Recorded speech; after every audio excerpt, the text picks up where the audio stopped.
noite. Em nome da Sociedade Psicanalítica de Porto Alegre, gostaria de dar as boas-vindas a todos, agradecendo o Espaço Unicinos pela acolhida para a realização do Café Literário. José Eduardo Agualusa nasceu em Angola e é considerado um dos mais importantes escritores da atualidade. Acredita que os livros são um território de pensamento e a literatura é um exercício permanente de colocar-se na pele do outro.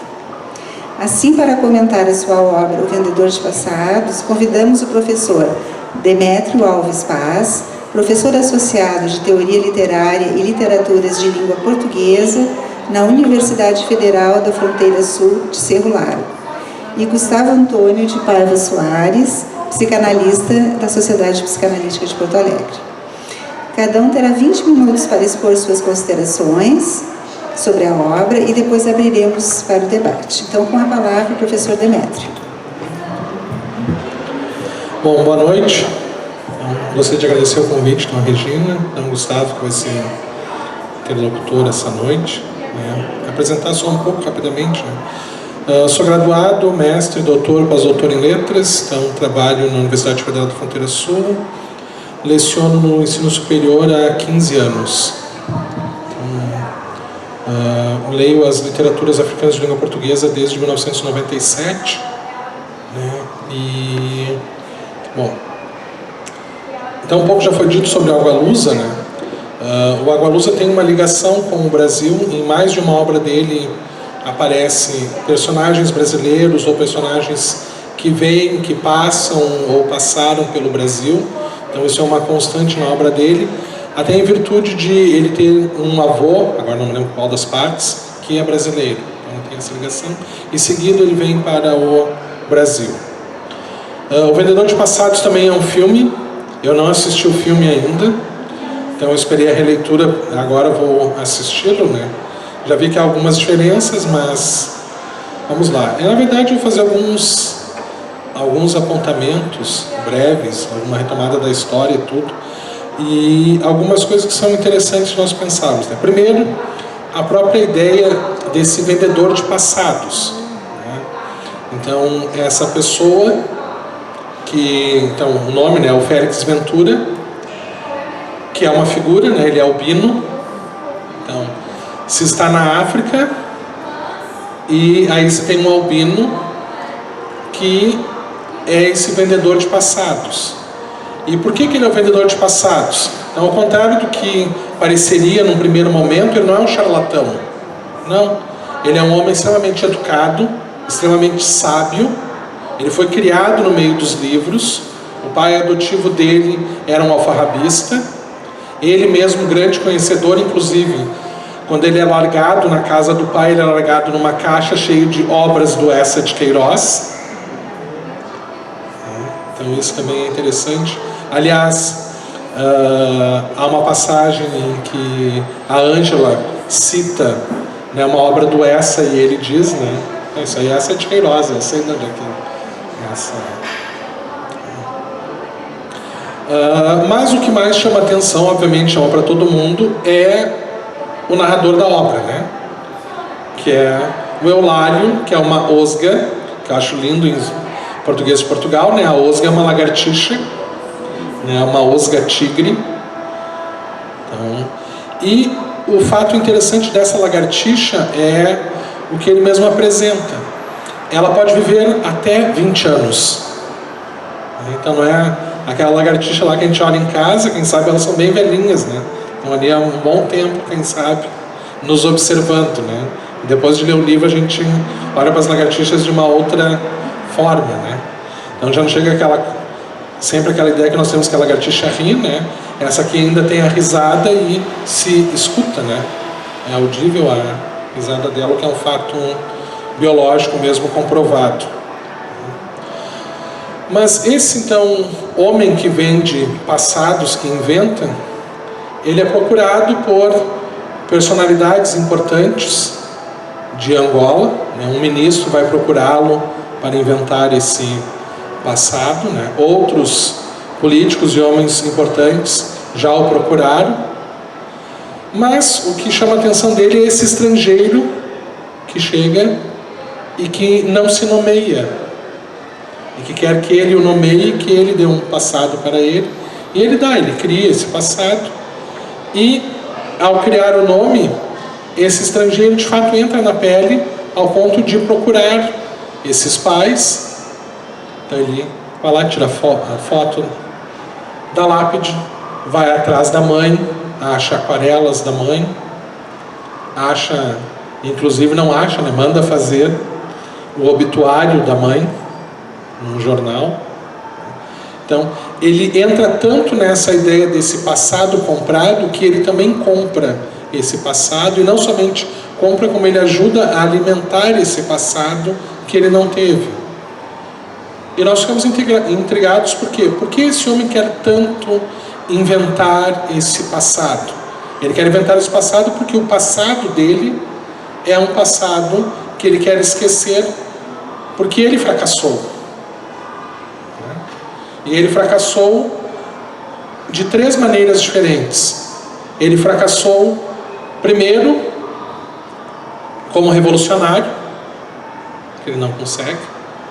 Ele fracassa como marido, a mulher dele é morta. Ele fracassa como pai, porque a filha dele é tirada dele. Ele não cria filha, inclusive só descobre que a filha está viva anos depois, né? E isso vai ser um problema para ele grande. E nessa fuga desse passado, o interessante é, ele se transforma em fotógrafo. Mas ele não é um fotógrafo comum, ele é um fotógrafo de guerra. E aí ele esteve nos mais diferentes lugares de conflitos dos últimos 40 anos, né, nos piores lugares, e em todos esses lugares ele sobrevive. Porque a gente sabe que vários fotógrafos de guerra morrem. Então, o que também é interessante, ele consegue ir nesses lugares, estar nesses lugares e sobreviver a tudo isso. E há outra personagem importante, que é a Ângela Lúcia, que casualmente também é fotógrafa, também procura o Félix Ventura, né? Mas ela não está interessada em um passado, nada disso. E casualmente na casa do Félix ela encontra então com o José Buchanan, e os dois sentem naquele momento que se conhecem de algum lugar. Depois a gente vai descobrir o porquê, né? E no meio disso tudo há, né, o Eulálio, a Osga contando a história, né? E ao mesmo tempo que ela está contando e narrando, há intervenções também do próprio Félix e os sonhos que permeiam toda a obra, né? Então, ao longo da obra há 6 sonhos que vão nos dar uma série de elementos importantes para compreender esse passado. Então, alguns elementos do passado que não são contados pela Osga pelo motivo óbvio, porque ela só pode contar aquilo que acontece dentro da casa que ela presencia, né? Aliás, como toda grande narração em primeira pessoa, nós temos que suspeitar do narrador, né? Então, a grande coisa do... vou fugir só um pouquinho, né? Mas para nós pensarmos, o Dom Casmurro não é se o Bentinho traiu ou não a Capitu. Eu acho que ela tinha que ter traído, se não traiu, tinha que ter traído, ele merecia, ele era muito chato mesmo, né? Ele merecia esse chifrudo, se não foi é uma pena, mas é a questão dele ser o narrador e ele conta só o ponto de vista dele, e aí a Capitu é uma desgraça, né? Mas ele não se assume mais, bem. Só para lembrar essa questão dessa narração em primeira pessoa, em que a gente só vê aquilo que o narrador quer que a gente veja e também somente aquilo que ele viu. Então, a Osga só pode nos contar aquilo que acontece dentro da casa que ela presencia. Todos os outros elementos a gente tem que saber por outros personagens, por aquilo que eles contam, e obviamente a Osga escuta e nos conta, né? Que é importante. E a própria Osga vai nos contar do passado dela, que ela já foi um humano. E o mais interessante, ela não foi só um humano, foi bibliotecário. Que também é interessante, né? Uma Osga, que foi um humano bibliotecário, vive na casa de um bibliotecário. né? Não bibliotecário no sentido daquele que trabalha, né? Mas de um livreiro, né? De um alfarrabista, né? Que mexe também com livros e que também tem a questão da história e da memória, que aliás em mais de um momento isso é citado na obra, né? Eu vou pegar aqui algumas partes que são legais. Então, na página 75, ao falar da literatura, ele diz o seguinte, né? Ele diz: sou um mentiroso por vocação, bradou, minto com alegria. A literatura é a maneira que um verdadeiro mentiroso tem para se fazer aceitar socialmente.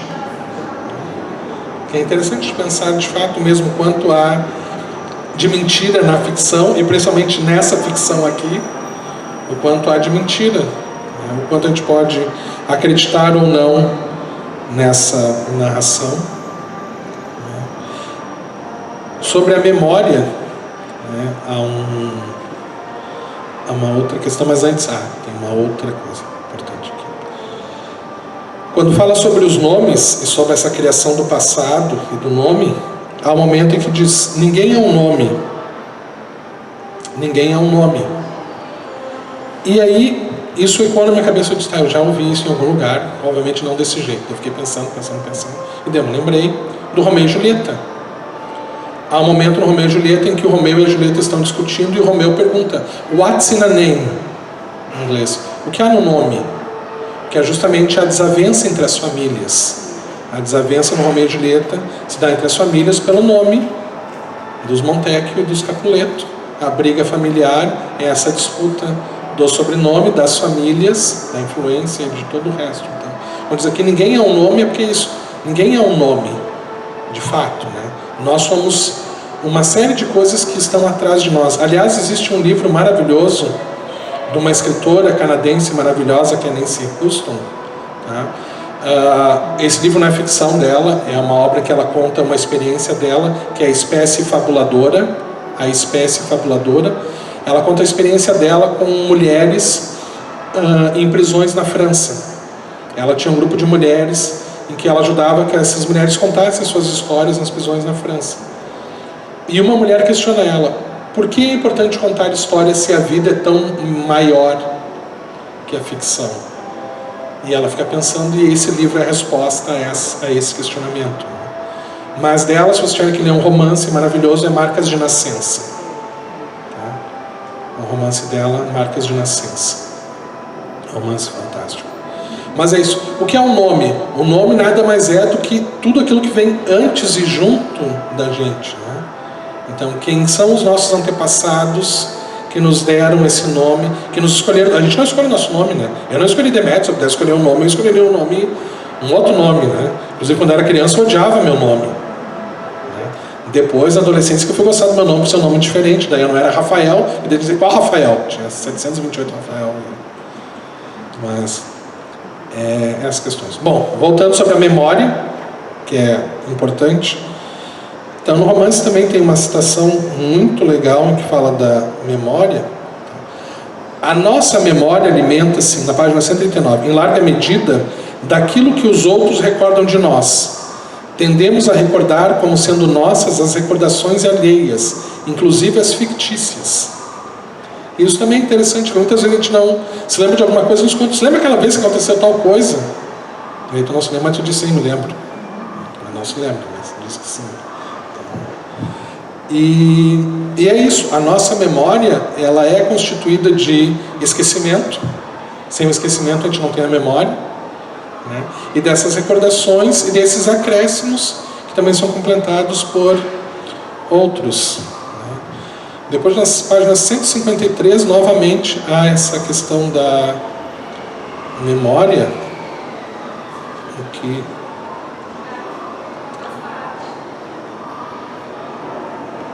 a memória é uma paisagem contemplada de um comboio em movimento. Essa imagem é bonita, né? Então, essa ideia da paisagem do comboio em movimento. Lembrando, no português de Portugal, o comboio é o trem. Esse trem em movimento. E junto com essa memória, com essa história, tem um outro elemento legal do romance que aparece, que é quando um dos personagens, que é o Edmundo, ele vai contar que é um mendigo, que o José Buchanan tira fotos, né, acha interessante aquele mendigo, conta que, na verdade, o presidente do país, ele é um duplo, na verdade não é só um duplo, ele é um triplo. E aí, a partir disso, o Félix fica com essa pulga atrás da orelha, conta para Joana e eles vão, para Ângela, e eles vão assistir vídeos do presidente e vão descobrir que, na verdade, tem pelo menos 3 presidentes. Então, um que assina com a mão direita, um que assina com a mão esquerda, um que tem uma pinta, né, uma verruga no nariz, né, um que está um pouco calvo. Então, pequenas diferenças que eles vão vendo entre os presidentes em diferentes momentos, né? Então, isso também é aquelas coisas de ficção, né? Lembrando, o Edmundo ele se diz o último comunista, né, no continente sul, né? Mas aí nós vamos descobrir que, na verdade, há um outro problema. O José Buchanan tinha voltado para Angola para acertar as contas com o passado. Então ele tinha ido para fazer o quê? Para descobrir onde estava, se ainda era vivo, né, o assassino da sua mulher e da sua filha. E aí ele descobre que, na verdade, esse assassino é o Eduardo, né, o Edmundo, que torturou, né, a sua mulher e a matou. E a criança, né, o nenê, ele pegou cigarros, né, e apagava na criança. Então, né, essa cena que é forte, né, a descrição. Ele não tem coragem de matar, mas a Ângela vai lá e mata. E aí se separam, né, os 3 se separam. E aí há novamente o sonho, e nesse sonho é que há a conciliação desse passado e a explicação daquilo que aconteceu. E surge um novo cliente, que é um homem que diz que sofreu uma plástica, e aí dá a entender que provavelmente seja o presidente verdadeiro, já que foi roubado o passado dele. E ele, no primeiro momento, ele sentiu raiva daquilo, mas depois ele se sente livre. E já que ele tem a oportunidade de criar um novo passado, ele não quer, como os outros, um passado glorioso, com grandes nomes e vultos. Ele quer um passado comum, simples, sem nada. Porque afinal, o resto que ele precisa, ele tem. Ele tem dinheiro, ele sabe onde estão os dinheiros nas contas, ele tem os acessos, ele tem as senhas, pode viver bem, não precisa se preocupar com isso, e vai. E ao mesmo tempo, o livro termina, infelizmente, com a morte, né, do Eulário, que morreu brigando com um escorpião, que também é interessante a simbologia, né, dessa lagartixa lutando com um escorpião. E ao encontrar então o seu interlocutor morto, ele enrola no seu melhor lenço de seda, também a simbologia é importante, enterra no seu pátio. E aí é que o Félix vai começar a escrever o seu diário. E ao começar a escrever o seu diário, ele se questiona se o José Buchanan e o Edmundo, de fato, não foram sonhados por ele. E que a única que ele teria certeza que seria real era a Ângela, porque ele tem as fotografias. Né? Mas a gente sabe que ter as fotografias e receber não quer dizer muita coisa, né? Então, ele tem. E aí nós ficamos com essa dúvida, né? Afinal, são sonhos? O Eulário é o Eulário? O Eulário é o próprio Félix disfarçado para tentar contar essa história, né? esse passado que é rememorado, que é inventado, que é criado. Então, e aí nós vamos ficar para uma das discussões ser essa. Muito obrigado.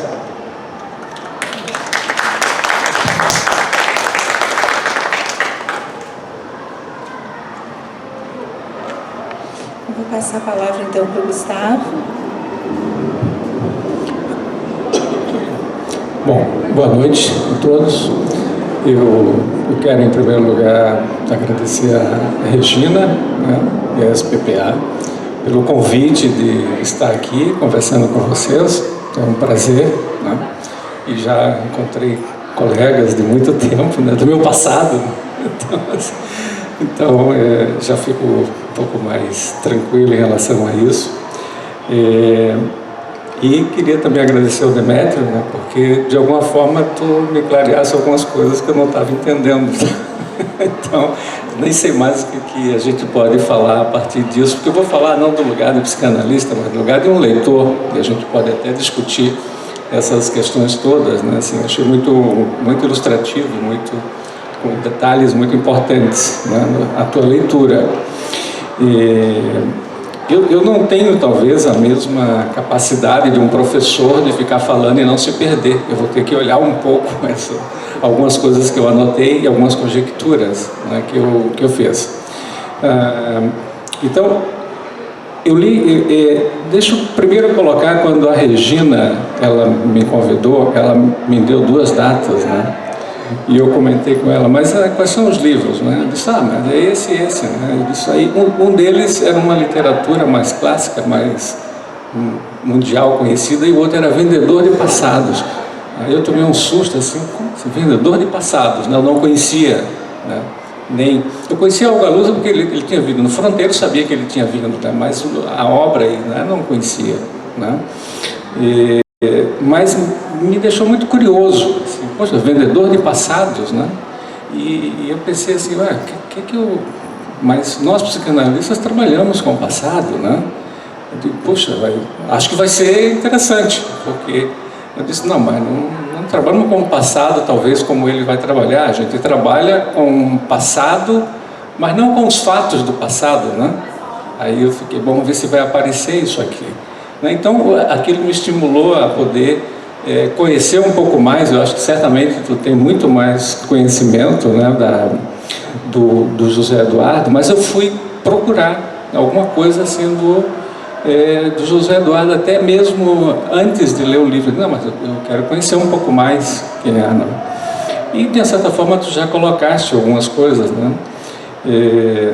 Mas ele me pareceu uma pessoa extremamente criativa antes de ler o livro, né? Porque eu vi algumas entrevistas dele, eu vi algumas coisas do Fronteira, e eu comecei a ficar muito... Ele é jovem, ele tem 50, hoje 55, talvez, 57? 51, né? Isso. E aí eu disse, puxa, e ele tem uma aparência jovem, né? Assim, eu digo, mas coisa boa. Ele hoje é considerado, junto com Miyakoto, um dos maiores escritores vivos portugueses, né? Então, achei muito interessante. E o que eu fiz? Aí eu fui, à medida que eu ia conhecendo um pouco mais ele, eu fui anotando algumas frases, né, dele, algumas coisas que ele fala, do que pensava, né? Assim, e fui guardando para mim, né? E lá pelas tantas eu disse, vou ver como é que eu posso usar isso aqui. Depois, né, assim, eu disse, mas eu preciso também conhecer um pouco o contexto em que o livro foi escrito, né? E ele é angolano, nascido em Huambo, né? Nós vimos, mas hoje ele é um homem do mundo, ele não tem mais nem aonde mora, né? Eu perguntava, onde é que tu mora? Ele disse, não, hoje eu moro no mundo. Ele está em diversos lugares. E eu disse, não, mas então eu preciso talvez conhecer um pouco da história de Angola também. E fui ler um pouco sobre a história de Angola e fiquei muito surpreso, né? Não se surpreendam com a minha ignorância, tá? Eu fui realmente atrás, né, de poder saber alguma coisa. E aí o que me chamou a atenção foi Angola, colônia portuguesa, né? Brasil, também colônia portuguesa, né? Até eu acho que, e aí tu me corrija, Demetrio, eu acho que até 1975, Angola era a colônia portuguesa, né, quando ela conseguiu a independência. Até então, era colônia, com muitas brigas, né, assim, e hoje, inclusive, eu estava até pensando o seguinte, Regina, olha que coincidência fantástica, né? Nós estamos fazendo uma homenagem à Angola, porque a independência de Angola se deu no dia 11 de novembro, nós estamos no dia 12 de novembro. O universo conspirou para a gente estar aqui falando sobre isso e homenagear a Angola também, de certa forma. Eu acho que a Sociedade Psicanalítica está... Eu acho que você sabia, acho que vocês sabiam dessa história. Eu fiquei impressionado quando eu olhei a coincidência. Pô, mas vem cá, mas hoje é... Aí eu disse, mas 12, mas que legal, nós vamos falar sobre algo que ocorreu num país e ontem, inclusive, saiu um vídeo, né, comemorativo a Angola por conta da independência. Eu disse, mas que legal, então estamos aqui falando sobre isso. E eu fui ver, bom, até porque o José Eduardo, ele nasceu em 1960, ou seja, 1960 era a colônia, tinha todas as brigas dos grupos, né, que estavam disputando em Angola. Depois de 75, uma guerra civil que é considerada, pelo que eu li, uma das mais sangrentas da África. Morreram mais de 500 mil pessoas nessa guerra, segundo os livros, né? Então vocês imaginem a violência de tudo isso que aconteceu nesse país, né? Naquela época da colônia eu também fui ver assim, até fiquei curioso, o que tem a ver com o Brasil, né? Assim, bom, é diferente, né? É diferente, embora nós éramos colônia também, mas me chamou a atenção porque Angola foi o maior exportador de escravos para o Brasil, né?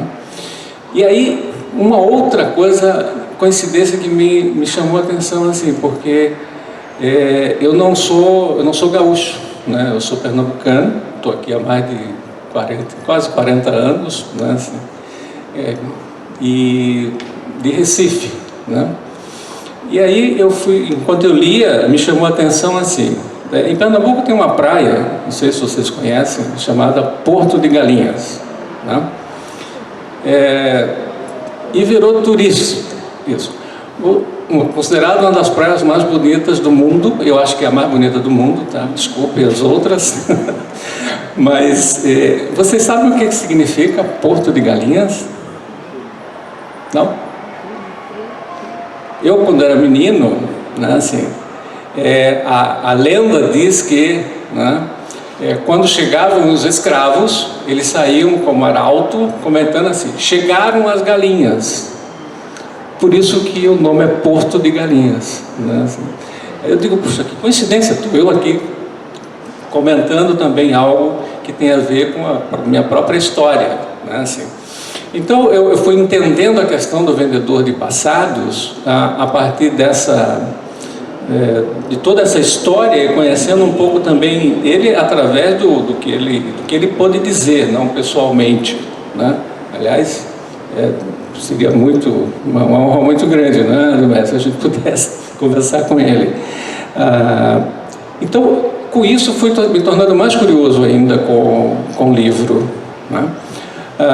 Eu não vou ver o filme, e eu não vou ver o filme por uma coisa muito simples, né, assim, porque o livro é maravilhoso, o livro é uma ficção maravilhosa, e eu fiquei encantado, né, assim, com e aí tu pode explicar melhor do que eu, o livro tem poesias, ele é um poeta, ele não é só um escritor. A descrição que ele faz através da osga, do pôr do sol, do quintal, da casa, duvido que um filme possa trazer isso. Eu vou me decepcionar se eu for ver o filme, porque o filme é duro. Eu imagino que o filme seja duro. Eu não sei, não. E eu ia ver o filme porque eu queria saber mais da história. Não vou ver, porque vai tirar um pouco essa questão poética que tem no livro, né? Assim, a cada página a gente fica assim, emocionado com a maneira como ele escreve, a maneira como ele descreve os lugares, como ele descreve as pessoas, é fantástico, entendeu? A gente fica emocionado com a leitura, né, do livro. Então eu fiquei realmente nesse sentido muito emocionado, né, assim. Bom, eu fui começando a ler, né, assim, e eu tive um pouco, eu comentei com a Regina, assim, quando eu comecei a ler, eu disse, mas eu não estou entendendo, quem é que está falando dessa história? Entendeu? Assim, e eu fiquei surpreso até, eu disse para ela, mas será que eu estou com Alzheimer, né? Não sei lá o quê, eu passei de 60 anos, porque eu não estava entendendo quem estava narrando, né? Assim, e eu disse, puxa vida, mas isso não pode, né? Assim, lá pelas tantas, né? Assim, a gente descobre, né, que o narrador é a Osga, né? Você pronuncia assim, Osga, né? Lagartixa. É isso, né? É uma lagartixa, né? E eu fiquei pensando, puxa, que recurso interessante esse. Agora tu comentasse, explicasse um pouco, né? Assim, o recurso que ele dá para como se tivesse uma espécie de... Sabe aquela história do grilo falante? Né? Assim, lembram do grilo falante, né? Que vai falar, não, vai fazer assim, dá um pitaco no ouvido, né, da pessoa. E me lembrou um pouco a Osga nesse sentido, mas ela é muito mais profunda, né, do que isso, né? Pernambuco seria o candango. Candango? É verdade, um candango. Tu é de lá também? Não, mas eu tenho irmãos que estão morando lá. Hã? Tem irmãos que estão morando lá. O calango também, né? Calango, né? Pois é, um calango. Candango é o Calango, mas o calango é o masculino da lagartixa, é o calango, tá? Que a gente chama lá em Pernambuco. Então, assim, eu acho que... Fiquei também feliz porque ele nas entrevistas perguntaram, onde é que tu iria morar? Ele disse, o primeiro lugar, ele disse um lugar, ele disse, o segundo é em Olinda. Claro, eu sou de Olinda, né? Então fiquei gostando mais ainda, né? Assim, da história dele. Bom, me perdi aqui um pouco, mas eu fiquei perguntando, eu ia perguntar por que ele usa esse recurso, né? Do narrador, tu já explicaste um pouco, né? Assim, eu fiquei com a impressão que a lagartixa, ele é o Eulálio, né, também. Então, lagartixa e Eulálio são um personagem só, porque eles são o humano e a lagartixa, né?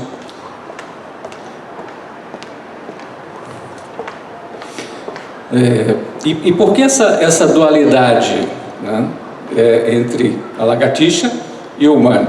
Aí eu não vou dizer, vou dizer o que ele escreveu sobre isso. Vamos pensar o seguinte, que está no livro. Eu copiei porque eu não vou me perder no livro. Ele diz o seguinte: passa-se com a alma algo semelhante ao que acontece à água. Flui. Hoje está um rio, amanhã estará mar. A água toma a forma do recipiente. Dentro de uma garrafa, parece uma garrafa, porém não é uma garrafa. Eulálio será sempre Eulálio, quer em carne no sentido de carne, né, em carne, ou quer em peixe, né? Eu acho que aqui tem duas coisas importantes, né, assim, que é essa questão do duplo, que eu acho que aqui aparece no livro, que todos nós temos dentro da gente. Nós vamos poder pensar sobre isso, né? Por exemplo, eu fico pensando assim, né? A gente fala de um personagem que ele utiliza como se fosse um personagem fora dele, né? Todos são José Eduardo, né? É um aspecto dele que está posto aqui em cada um dos personagens, né? Então isso é o que a gente costuma pensar até não só na psicanálise, mas de outra forma, né? Então ele refere-se a algo que eu acho que ao longo de toda a ficção, eu acho que é uma ficção, né? Podemos chamar de ficção, ou Demetrio, né? Ou como é que foi, uma romance, uma ficção, e que aparece como esse duplo, né? Que todos temos dentro de nós. Por exemplo, todos nós temos ódio e amor dentro da gente. Todos nós temos o bom e o mal. Aí me lembrei novamente da ditadura. Todos nós temos o senhor e temos o escravo. Todos nós temos um ditador dentro da gente. Quando eu chego, ele diz: não, tu não vai fazer isso porque eu não quero. É um ditadorzinho, né? Ou nós temos um democrata dentro da gente, ou temos uma Osga, ou tendo um Eulália. Em análise, a gente costuma dizer assim: quando eu, digamos, mato um ditador, né, assim, eu estou matando o ditador que está dentro, que está fora de mim. Ou quando eu me torno democrata, e também tem essa dualidade. Então é importante isso, porque isso é trabalhar com as relações humanas. Nós não somos esse ou esse, né? Nós somos esse e esse. Por que isso? Porque ele diz assim, ele escreve porque ele quer poder mostrar as relações entre as pessoas. Essa é uma das funções que foi perguntado: por que tu escreve? Porque eu gosto de ver as relações entre as pessoas. E para ver relações entre as pessoas eu preciso saber disso, porque senão eu não consigo conversar com as pessoas, não consigo dialogar, podendo ter essa percepção de poder se colocar no lugar do outro, né? E aí, novamente, né, assim, essa perspectiva do outro, eu também não vou dizer o que eu estou dizendo, eu vou dizer o que ele diz, tá? Ele diz o seguinte: nós precisamos compreender o outro para perceber o que faço aqui. À medida que vamos crescendo, percebemos que o outro somos nós, que não há um outro. O centro são as pessoas. Isso é o Eduardo que diz, não é nenhum psicanalista, é ele que está falando isso aqui. Então eu acho que isso estou trazendo falas dele. O Demetrio, se estiver errado, tu me corrige, porque tu és o expert nele, né? Assim, e aí eu vou lendo e me deparo, né, assim, com uma coisa que também me surpreende, que aliás isso é o que ele diz: eu escrevo para surpreender as pessoas. Então ele espera que a leitura dos livros dele produza uma surpresa na gente, porque a surpresa nos faz ir até uma coisa que a gente não sabe, é uma coisa desconhecida. Eu achei fantástico também essa intenção dele, né? Assim, a gente lê uma coisa que a gente já sabe, o fim não tem graça nenhuma, né? Então acho que por isso que o livro também é cativante nesse sentido, né? Ele começa de um jeito e termina de um outro completamente diferente de como começou. Eu imagino, depois a gente pode falar um pouco mais sobre isso. E aí vem a minha surpresa foi que ele cita uma música chamada Acalanto para um Rio, de uma cantora brasileira chamada Dora. Aí a minha curiosidade, de novo eu vou me recorrer aí ao Demetrio, é o seguinte: eu disse, tá, eu vou ouvir essa música, né? Claro. Aí fui na internet, claro, Dr. Google, né, para tentar ver a música, ouvir a música. Não existe a música. Existe a Dora, mas não existe a música. Então quem foi que escreveu a música? Que é lindíssima. É lindíssima a música. Posso ler? Que eu acho que vale a pena ler. Então, vocês já leram, mas eu acho que vale a pena ler, né? Ó, a música diz o seguinte: eu não imagino isso na década de 40 como se fosse um sambão ou qualquer outra coisa, né? Mas assim: nada passa, nada expira. O passado é um rio que dorme, e memória, uma mentira multiforme. Dormem do rio as águas, e em meu regaço dormem os dias. Dormem. Dormem as mágoas, as agonias, dormem. Nada passa, nada expira. O passado é um rio adormecido. Parece morto, mal respira. Acorda-o e saltará no alarido. Eu acho que aqui ele no artifício, ele nos coloca dentro do livro justamente na questão do vendedor de passados. Porque aqui tem uma coisa que eu botei para me guiar, um título na minha fala. Eu botei assim: Verdades e Mentiras, primeiro título. Aí depois eu botei, tornar-se o que sempre deveria ter sido e não pode ser. Então foi mais ou menos porque eu coloquei aqui o que eu entendo que é o objetivo de uma análise de alguém. que tu possa, ao final de análise, ser aquilo que tu gostaria de ter sido e que tu não fosse. É mais ou menos assim que eu entendo o que é o objetivo de uma análise, né? Então, e aparece a coisa fantástica que ele coloca, né, assim, que é o que é a diferença entre passado e memória. Eu acho que tu disseste muito bem, eu, para poder esquecer algo, eu tenho que me lembrar, né? Mas o passado não é composto de fatos, coisas factuais. Mas essas coisas factuais, né, assim, elas vão ser inevitavelmente distorcidas pela memória, porque nós temos emoções, né? Então, a memória, como ele diz aqui, é multiforme. E quando tu começa a dar um cutuco no passado, por exemplo, né, assim, o que vem não é o passado, o que vem são todas as emoções vividas, como dizia o Roberto Carlos, né, emoções já vividas. Então, todas as emoções junto com os fatos, e que não são mais os mesmos, né, que aconteceu em determinado momento. E foi assim que o Freud descobriu a psicanálise, o inconsciente e tudo mais, entendeu? Que evidentemente avançou, não é mais como, eu digo assim, a técnica e tudo, muitas coisas aconteceram na análise, mas o Freud partiu por aí, né? Partiu de uma mentira, né, assim, e criou a psicanálise. A partir daquele, não, mas isso aqui não pode ser verdade. No primeiro momento ele acreditou, né?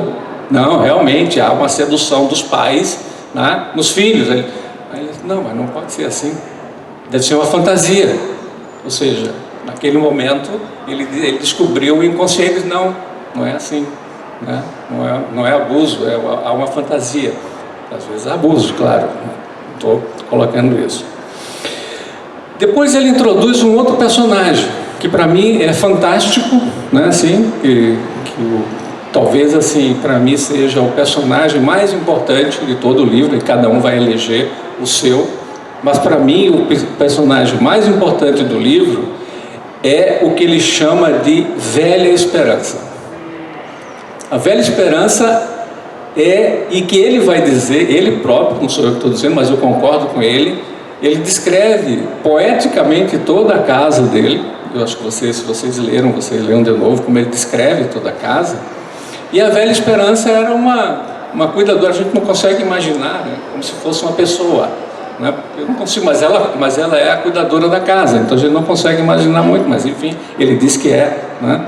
E até inclusive dá a história de por que a esperança é a última que morre, né? Porque os soldados entram na casa e mata todo mundo, a família toda, né? Assim, quando vai matar a esperança, falta bala, né? Então está tudo, para te salvasse, tá? Então a esperança é a última que morre. Então eu achei fantástico, né, a ficção dele colocar isso, mas não é por isso, porque é a coluna que sustenta esta casa, palavras dele. Então eu acho que a esperança, dita dessa forma, é a coluna que sustenta a gente, né, assim, enquanto eu posso chamar psicanaliticamente de pulsão de vida, de impulso de vida, eu posso falar que todos nós temos uma expectativa de que algo de bom possa vir a acontecer conosco, que isso é o que tem dentro da gente, pode se realizar ou não, mas todos nós temos isso dentro da gente, todos nós temos a esperança, a velha esperança dentro da gente. Essa é uma coisa que eu acredito muito, tá? Então eu acho que a gente só precisa poder tolerar as frustrações recorrendo à velha esperança também, né? Então eu acho que isso são coisas que tem no livro que eu achei fantásticas, né, nesse momento, né? Ou seja, inclusive eu vou trazer novamente uma coisa que ele que fala, vocês veem, não sou eu, tá? Ele diz o seguinte: o que é ser angolano? Aí ele diz: ser angolano é ser otimista, não há outro modo de ser angolano. Eu pensei, puxa vida, passar por tudo que passou, né? E poder escrever, poder sobreviver, tem que ter uma velha esperança dentro dele, né? Porque senão não passa realmente com tudo isso. Então ele traduz assim o angolano que luta, né, para poder, depois de tudo isso, continua lutando. Hoje o Angola eu acho que é presidencialista o regime, né? Como o Brasil. Como o Brasil, né? Então nós temos que ter cuidado, né? Como é o Brasil, mas ele enfim, mais ou menos assim. Tem coisas muito importantes que ele coloca, né? E tem algumas coisas, né, sobre o estrangeiro. O estrangeiro é um personagem realmente enigmático, que eu acho que tu pegaste muito bem. Eu não tenho nada, eu acho que tu descreveste muito bem a questão do estrangeiro, né, que não tem nome, mas que provavelmente tem em todos nós, né? Assim, é um estrangeiro que está habitando a gente, né? Assim. Mas tu vê como é interessante, né, o detalhe. Ele quando está jantando com o estrangeiro, eu acho que é jantando, não me lembro agora, ele começa a ficar muito, eu usei a palavra desconfiado. Quem é esse estrangeiro, né? Quem é essa pessoa que bateu na minha casa, né? Assim, e pedindo um passado? Ele fica, a impressão, o Félix, não estou dizendo o Eduardo, o Félix, né? Fica um pouco desconfiado. Aí ele usa uma frase que eu quero ver, eu gostaria de ver se vocês identificam ela. Ele murmura alto assim: o trabalho liberta. Vocês sabem onde é que está essa frase? Não. Olha a sagacidade do José Eduardo. Essa frase está no campo de concentração de Auschwitz. Quando os judeus entravam ali, tem aquele arco, né? Ela está em alemão, eu não sei dizer para vocês, mas o significado da frase é: o trabalho liberta. Olha que coisa absurda, né? A incoerência toda que é.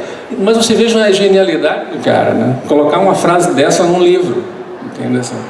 E ao mesmo tempo questionar, né, o estrangeiro, que na verdade o estrangeiro vem a ser o José Buchner, né? E que surpreende ele. Talvez não vá ler aqui, ler mais, mas assim, o Demetrio já colocou, né? Que é assim, o que 4 minutos, meu Deus. O que surpreende, né, assim, no estrangeiro é que, como tu esclarecesse bem, o Félix não se sente um charlatão. Por quê? Porque vem a pessoa, pede um passado, ele faz uma carta de identidade, faz isso, faz aquilo e vai embora. Deu, tá bom. Mas o estrangeiro não quer isso, né? O estrangeiro, ele pega todo o passado e ele vai viver no passado dele. Ele não faz de conta, ele vive o passado. Não, ele cria a mãe, ele cria um túmulo, isso que tu colocaste, isso é fantástico, né? Tem pessoas que fazem isso, né? Cria o passado, né? E ele vai viver. Isso surpreende, né, o Félix, né? Porque não é o que ele estava habituado a fazer. Eu vou correr um pouquinho mais, porque eu também me perguntei muito assim, uma coisa boa são os sonhos. Imagina, né? Sonho para um psicanalista é um prato feito, né? Mas assim, ele faz 6 sonhos, né? E no primeiro momento eu tive dificuldade de acompanhar a função do sonho. Eu fiquei mais assim, poxa, mas aí tem um primeiro sonho, né? Dá um sonho, segundo sonho, terceiro sonho.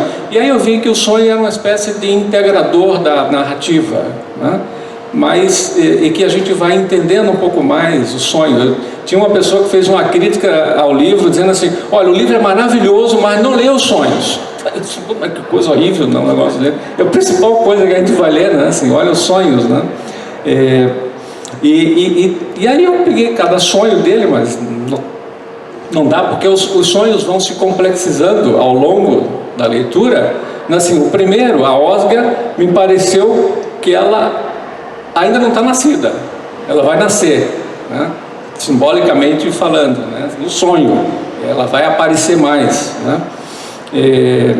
Depois tem outros sonhos que eu estou colocando mais assim rapidamente, né? O sonho 3, por exemplo, aparece com muito mais clareza a dualidade mentira-verdade, né? Que é uma coisa muito importante quando o Félix então inventa o José Buchner, né? E o próprio José Buchner passa a se reinventar, entende? Assim, ele passa a viver aquilo que ele estava vivendo, né? Assim, e aí vem a questão da mentira e da verdade, porque a grande pergunta é: quem é então esse sujeito? E a grande pergunta que a gente se faz muito na vida é: quem sou eu? Aí eu me lembrei do Édipo, né? Assim, também da psicanálise, quando ele pergunta assim: quem sou eu? E aí ele vai em busca de buscar quem ele é, né? E sai de Tebas e vai até para outros lugares, entendeu? Assim, então, o mito de Édipo também está contido aqui dentro, né? Assim, ele fala também assim das questões políticas dele, enfim, muita coisa, mas a Regina já me cortou aqui. Deixa eu ver se eu vejo alguma coisa. Eu me impressionei com o último personagem também. O último personagem é uma espécie de epílogo. Eu vou cortar um monte de coisa, depois a gente pode voltar e conversar.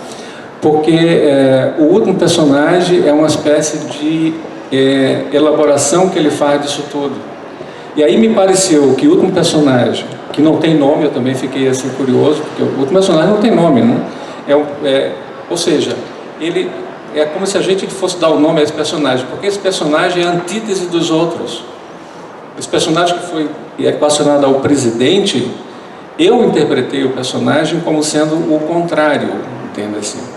Esse personagem tinha um passado, né, que era, digamos, mentiroso e queria uma verdade, diferente do que tinha um passado verdadeiro e queria uma mentira. Não sei se vocês entenderam. Então, através desse personagem, ele recoloca essa questão da verdade e mentira, dizendo assim, o que nós temos que buscar é a verdade. E que é o que esse personagem último busca quando ele diz, não, eu quero ser eu não quero ser aquilo. Os três, agora que tu falasse presidente, ou eu não quero ser aquilo que eu fui, eu quero ser eu mesmo. Uma pessoa simples, uma pessoa pobre, viver a vida, né? Embora tivesse com os dinheiros todos ali sabendo onde está, né? Assim, que é a questão enigmática. Ele não pode deixar de dar uma cutucada nisso, porque eu acho que ele tem uma missão muito grande de poder resgatar e não deixar esquecer todo o passado de Angola, né? Tudo que as pessoas passaram para poder chegar aonde chegaram, né? Assim, porque ele diz o seguinte, né? O colonialismo faz parte da identidade angolana, construiu sua identidade. O sistema colonial é um sistema de dominação. Os sistemas maus puxam pelo pior das pessoas.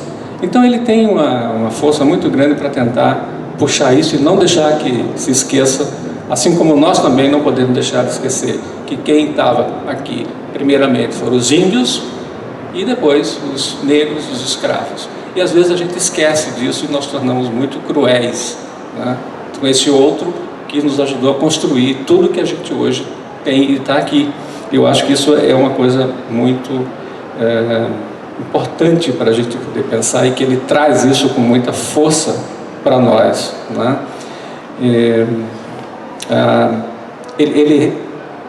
Ou seja, parece que a Ângela, tu disseste assim, a Ângela não era filha era filha, né?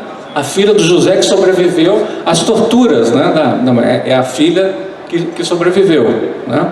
Tá, eu tinha entendido, mas eu acho que é interessante o papel da Ângela, né? Assim, porque ela é sobrevivente, né, de toda a tortura, né, que a mãe sofreu antes de morrer. Tanto que ela que mata, né, o Edmundo, que é o torturador, né? No final ele mata o torturador, né? Ou seja, é o único personagem que morre, né? Na verdade, é claro, o Lálio e tudo mais, né? Assim, então ele termina colocando uma coisa que a gente pode pensar ainda sobre o sonho, porque aí ele compara com Martin Luther King, né? O Martin Luther King diz, eu tive um sonho, né? E aí ele diz, não, eu fiz um sonho, que é esse diário. Na verdade, eu peguei o livro como se fosse um diário do José Eduardo. Ele guarda provavelmente isso no bolso para se lembrar de todas as coisas que aconteceram no país dele. Então eu acho que é um diário, vamos aqui, isso não é análise selvagem, estamos aqui divagando. Eu acho que foi um diário que ele, lá pelas tantas, começou a escrever sobre a guerra, sobre o colonialismo, sobre os personagens, sobre as coisas, e que ele guarda, né, assim, com muito carinho, né, assim. E eu acho que se a gente também não fizer um pouco isso, não lembrar do nosso passado, e que o nosso passado foi muito trágico, a gente vai, enfim, ter muitas dificuldades. Se a gente não lembrar as pessoas que tiveram aqui, as pessoas que povoaram o Brasil, as pessoas que também lutaram, nós vamos sempre achar que essas pessoas não merecem as coisas, entende? Assim, não merece cota, não merece isso, não merece aquilo, vai trabalhar vagabundo, como dizia o Chico. Então eu acho que a gente precisa poder reparar isso. Isso é um conceito psicanalítico no sentido de poder reparar coisas que a gente fez. Se a gente não faz isso, não tem como dialogar com o outro. Assim. E a gente, no trabalho de análise, trabalha muito isso com nossos analisandos e nossos pacientes, porque nós temos todos dentro de nós isso aqui. Seja, atira a primeira pedra, como a gente diz. Só que isso produz uma coisa muito ruim dentro da gente, e que a gente tem que poder superar e elaborar essas coisas. Como é que a gente supera? Podendo criar, podendo reparar, podendo fazer essas coisas da dualidade de amor e ódio. Acabei. Muito obrigado, gente. Tem mais coisas, mas não vai dar para. Bom, a palavra agora está com vocês.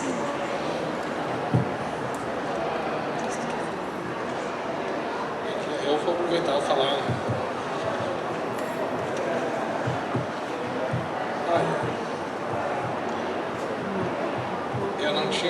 Eu não queria ler antes, mas vou, pela provocação, vou ler uma parte que eu achei ótima, assim, que acho que diz sobre Angola, mas não sobre Angola. Acredito que sobre vários regimes e presidentes e tudo mais, que tem na página 160, que é ótimo. Quando ele fala, estão discutindo a questão desse presidente, que na verdade são vários e tem as cópias das páginas. Temos então um presidente de fantasia, disse, enxugando as lágrimas com lenço. Isso eu já suspeitava. Temos um governo de fantasia, um sistema judicial de fantasia. Temos, em resumo, um país de fantasia. Mas, conte-me, quem substitui o presidente? Aí ele vai dizer. E só pegar uma questão dessa questão da guerra civil, né, em Angola, que foi forte, né, em relação aos partidos, né. Então tem essas cisões, né, que deixaram marcas muito grandes em Angola, mas também quando eles botaram cessar-fogo, foi cessar-fogo, todo mundo foi lá e entregou as armas. Quando eles decidiram acabar a guerra, no dia acabou a guerra, eles foram lá entregar as armas, acabou. Se acertaram e várias coisas foram combinadas e eles tentam mais ou menos seguir. Uma coisa maravilhosa que eu acho que eles fizeram, acho que a gente está na hora de fazer, né? Eles expulsaram a Universal. Angola expulsou a Igreja Universal. Fecharam todas as igrejas universais e mandaram todos os pastores embora e recolheram todo o dinheiro que eles tinham. Sabe que esses caras, eles roubam dinheiro, né? Eles não... Então, a igreja não pagar imposto, tudo acho que está na hora de... Principalmente essas que gostam de pegar bastante, né? Mas não é o caso.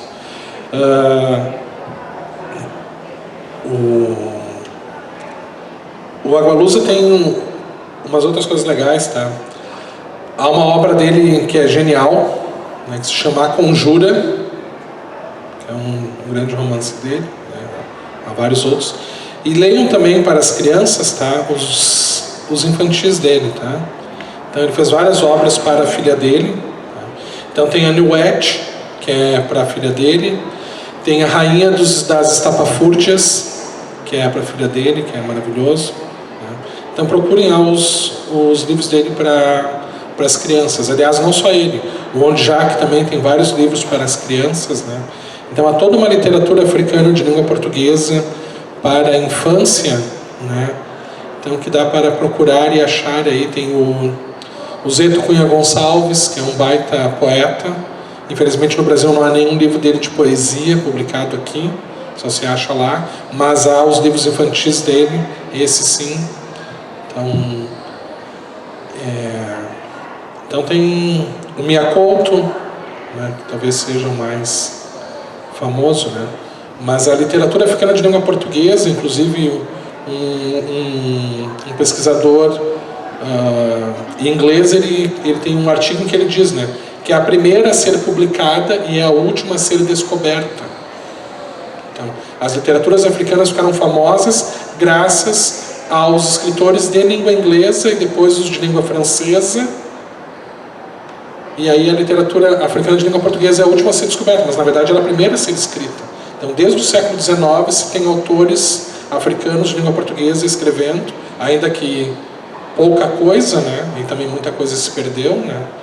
Mas é uma literatura, se nós pegarmos a literatura cabo-verdiana, ela é muito contemporânea à grande literatura brasileira dos anos 30. Então, a revista Claridade é de 36, eles estão escrevendo e publicando, e um dos escritores brasileiros que vai para Cabo Verde, quer dizer, ele não é ficcionista, né? Mas é o Gilberto Freire. O Gilberto Freire vai ter uma influência grande na literatura cabo-verdiana, e ele que vai levar para lá o Érico, o Jorge Amado, José Lins do Rego, José Américo de Almeida, Raquel de Queiroz. Então, a literatura cabo-verdiana e depois a angolana e a moçambicana vão ler muito os brasileiros, principalmente também na época da Guerra de Independência, né? Aí a ruptura direta com Portugal, então eles vão se voltar tudo para o Brasil, né? Afinal, nós somos a ex-colônia que se tornou independente, né? Que era o que eles queriam, né? Então também isso é importante lembrar essa ligação que há com a nossa literatura. Então eles são grandes leitores da nossa literatura. O Mia Couto diz que os dois grandes escritores influenciadores dele são o Guimarães Rosa e Manuel de Barros. O Londrino Vieira, que há anos não publica nada, né, mas é um dos grandes nomes também, diz que a obra dele se divide em antes e depois da leitura do Guimarães Rosa, apesar de ele já fazer algumas coisas que o Guimarães Rosa fazia, né? É um pouco injusto quando dizem que o Londrino Vieira copia o Guimarães Rosa. Não, ele escreve o Luanda e publica o livro Luanda antes de ter, ele sequer tinha lido Guimarães Rosa, e faz uma série de coisas que o Guimarães Rosa faz, porque é uma questão da oralidade africana. E obviamente, depois que ele lê o Guimarães Rosa, ele vai estudar e ver, bom, isso aqui é feito assim, então vamos aprimorar. Mas é essa questão da oralidade, tudo. Então se tem uma literatura riquíssima, né? O Agualusa e o Mia Couto são os dois grandes nomes pós-independência, né? A gente tem que também pensar nisso. Então, e que tem uma produção muito grande e contínua. Nesse caso, o Londrino deve estar com 80 e muitos anos, mora em Portugal, escreveu boa parte da obra dele na cadeia, é o preso político do regime colonialista português, o que ficou mais tempo preso, 13 anos somando as duas passagens. Ele fica 2 anos, é solto 1 ano, é preso, fica 11 anos. E as invejas que, por exemplo, eu tenho de Angola, né? A Angola tem o seu primeiro presidente, um dos grandes poetas da literatura, né, deles e da literatura africana em geral, que é Agostinho Neto. O primeiro presidente deles é um poeta, não é um Sarney da vida, né? É um grande poeta, não é alguém que tem um livro de poesia publicado, é alguém que é poeta de verdade. Então, tem essa questão, né? Então, para ler um pouquinho mais os nossos africanos, então, temos a mesma língua, temos uma série de questões em comum com eles, né? Enquanto vocês pensam e falam, eu estava escutando o Demétrio, estava lembrando de algumas coisas, até sobre algumas coisas que tu comentaste, né? De novo, remetendo ao próprio Zé Eduardo, uma coisa muito interessante que ele diz, né? Em respeito, até em relação à guerra, tudo isso, ele diz o seguinte: a paz não foi feita ainda em Angola. O fim da guerra foi um triunfo militar. Não foi através do diálogo. Não se constrói a paz assim. A paz implica uma conversa que nunca foi feita. Implica compreender as razões do outro. A sociedade mestiça de Luanda enriqueceu com o tráfico negreiro. Há um rancor histórico que persiste até hoje. Isso é muito importante, porque longe da gente e brigar, entende? Assim, por mais que a gente às vezes tenha vontade, ele diz outra coisa que eu acho muito importante. Eu escrevo para tentar entender o outro, para tentar entender a maldade, porque a bondade é muito fácil de entender. Então, dentro dessas polaridades que às vezes a gente fica, dentro de tudo isso que a gente tem, a gente precisa sempre ver esse duplo que tem uma coisa ou outra, para a gente não transformar isso aqui numa coisa mais política, partidária, seja o que for.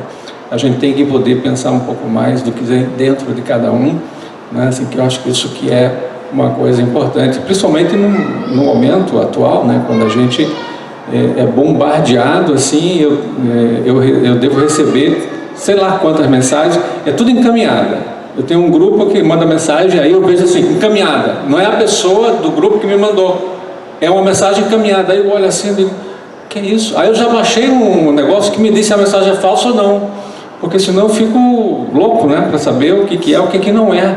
Então essa questão da mentira, da verdade, está permeando o tempo todo entre nós. A gente tem que dar uma paradinha, refletir um pouco, pensar, que eu acho que é isso que é importante, pensar, né? Assim, a capacidade de pensar, porque senão a gente faz coisas que não deveria fazer. Entende? Bom.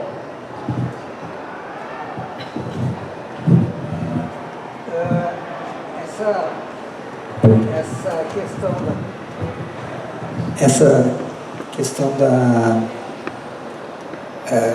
duplicidade, da verdade, da mentira, do bom e do mal, né, dentro de um mesmo povo, né, alguém contra o seu próprio povo, né, como era no caso dos países africanos, onde uma elite dominante, os governantes, vendiam o seu povo como escravo para povos estrangeiros, né.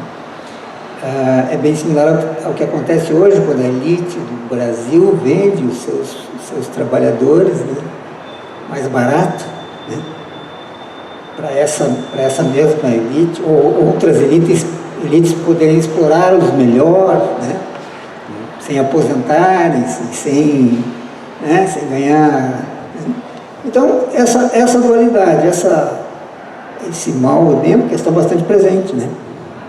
Outra coisa, misturando a política na história agora, né, quando Angola declarou sua independência, o Brasil, que estava sob um dos ditadores de plantão de então, né, foi um dos primeiros países a reconhecer a independência de Angola. Apesar de aqui termos um governo ditatorial, né, ditadores anticomunistas. Para ver como a gente piorou de lá para cá.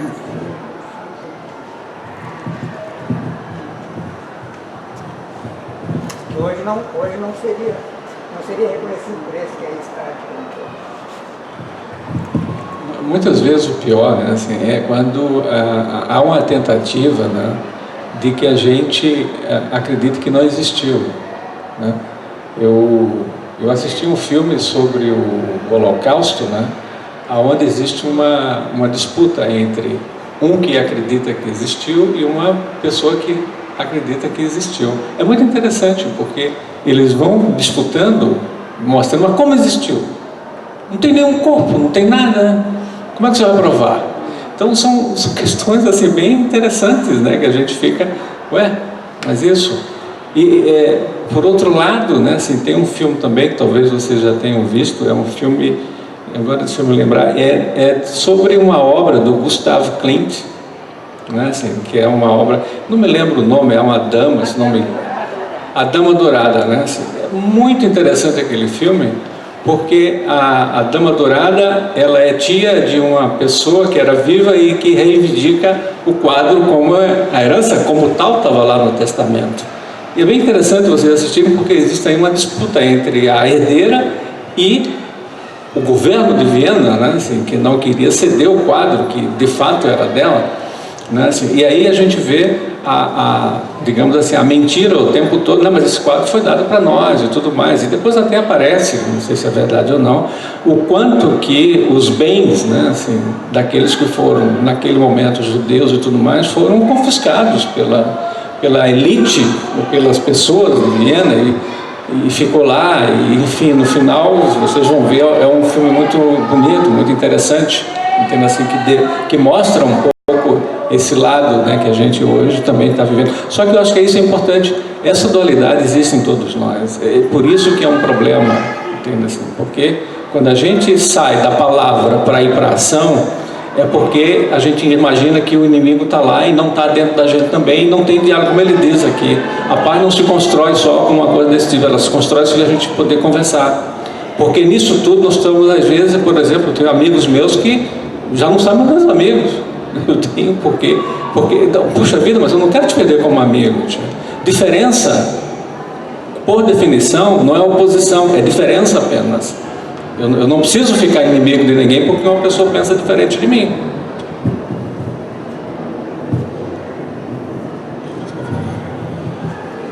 Eu vou falar sobre só a questão essa da literatura política, o que for. Né?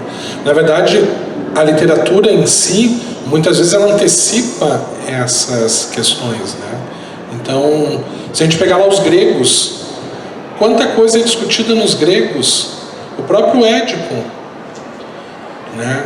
Então, o povo procura ele para ele resolver o problema da peste, e para resolver o problema da peste, ele tem que fazer a investigação, e o que custa a investigação para ele? E ele, como ele prometeu ao povo, ele vai até o fim. Ele vai até o fim.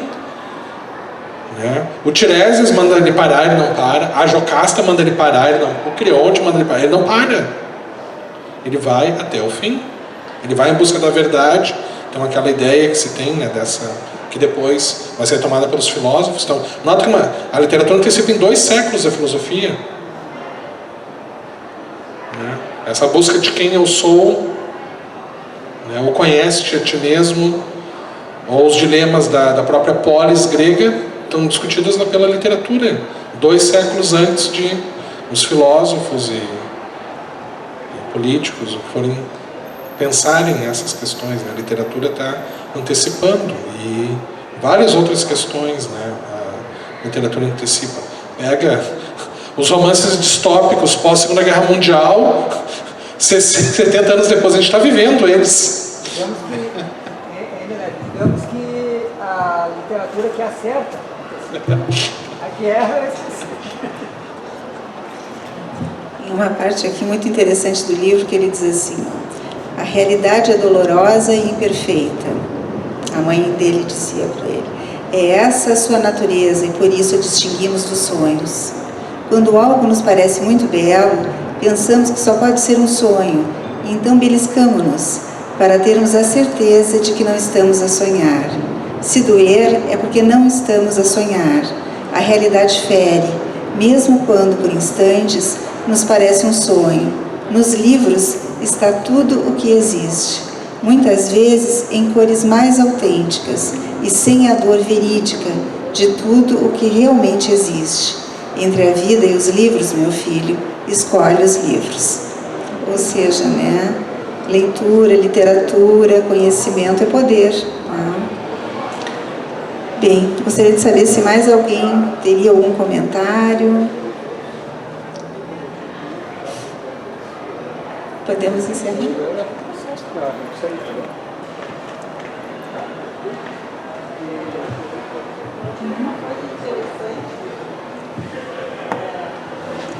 Só um pouquinho.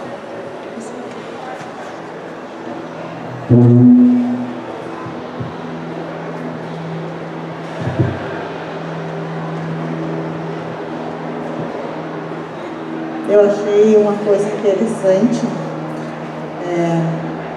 que eu não sei agora falar de quem foi essa fala, mas que falando em pulsão de vida, é alguém assim que teria uma vida tão focada, tão interessante, que perguntado a ele no aniversário de 100 anos, disse assim: então como é que você se sente agora fazendo 100 anos? Aí ele responde: olha, não sei, me pegou de surpresa.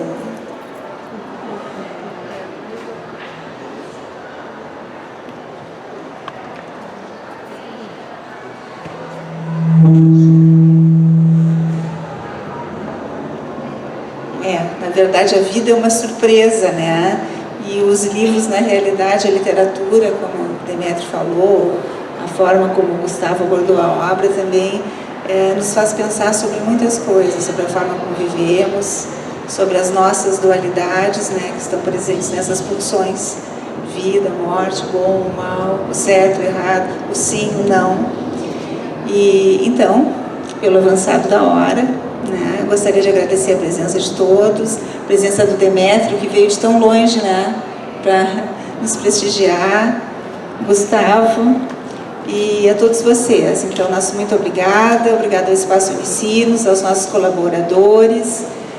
Esse é o último café literário deste ano e esperamos poder seguir no próximo ano, na segunda terça-feira do mês, a partir de abril, contando com a presença de vocês. Muito obrigada a todos.